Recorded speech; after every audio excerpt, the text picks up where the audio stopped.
Pagkakabit ng household plate o decal, isasagawa sa isang barangay sa Dagupan City.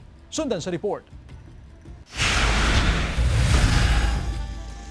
Araw-araw, hindi lang 10 delivery rider ang pumupunta sa barangay hall ng Tabang para tanungin ang eksaktong address ng taong pagdadalhan nila ng order. Problema raw ng mga delivery rider na hanapin ang address ng kanilang mga customer. Bukod kasi sa maraming eskinita sa barangay, karamihan sa mga bahay ay wala na ring house number sticker. Kung meron man, halos mabura na rin daw dahil sa kalumaan.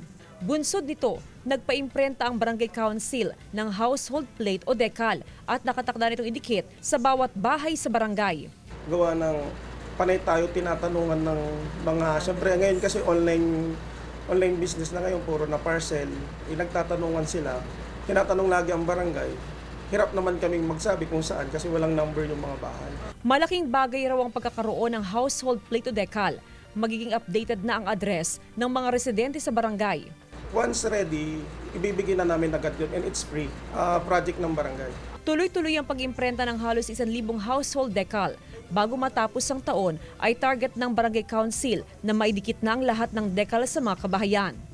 Kasama si Jing Dakanay, Jasmine Gabriel Galban, One North Central Luzon.